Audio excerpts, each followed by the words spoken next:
नमस्कार सांग माने मु स्वागत करुच्ची मेंटेनेंस नॉलेज चैनल को।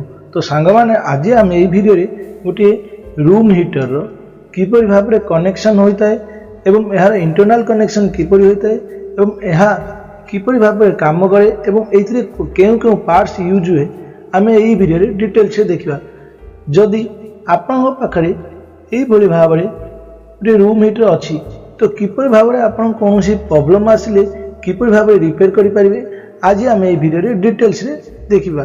तो सांग माने एई भली भाव रे रूम हीटर कनेक्शन पई हमर प्रथमे आवश्यक होता है एई भली भाव रे गोटे टॉप पिन। ये टॉप पिन रो काम होता है कि फेज और न्यूट्रल सप्लाई कनेक्शन करबा पई आवश्यक होता है। तो नेक्स्ट हमर आवश्यक होता है एई भली भाव रे गोटे थर्मोस्टेट। थर्मोस्टेट रो काम कोन होता है कि जते बेले हमर रूम हीटर अधिक करंट नहीं जाए तो सही समय ये थर्मोस्टेट कट आउट करिथाए। तो नेक्स्ट ये भली भाव तीनोटी ऑन ऑफ स्विच आवश्यक होता है। ये ऑन ऑफ गोटे यही फास्ट नंबर एवं सेकंड नंबर स्विच आम हीटर को एवं ये आम मेन सप्लाई को ऑन करता है। नेक्स्ट आम ये भली भाव इंडिकेशन लैंप ऑन होता है। नेक्स्ट आम आवश्यक होता है ये भली भाव गोटे फैन। नेक्स्ट आम दुई गोटी हीटर आवश्यक होता है।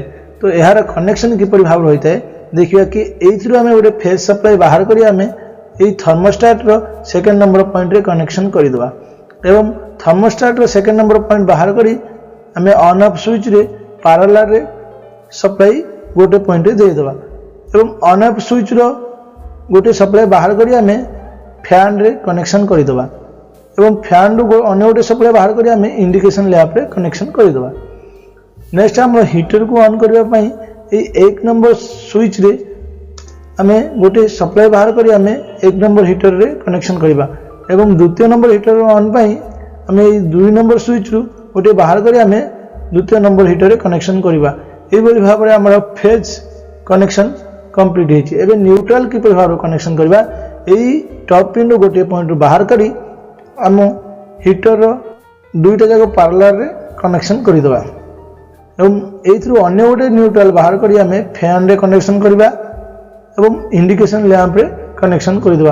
यही भली भाव रे हमर संपूर्ण भाव रे room heater connection diagram complete हो सारी। तो एथि कौनसी इक्विपमेंट्स किंबा कौन सप्लाई ब्रेक हो जाए तो आपन रूम हीटर काम करिवो नहीं। तो यही क्षेत्र में आपण माने कोन करिवे यही डायग्राम को देखि निज रूम हीटर को रिपेयर करि परिबे।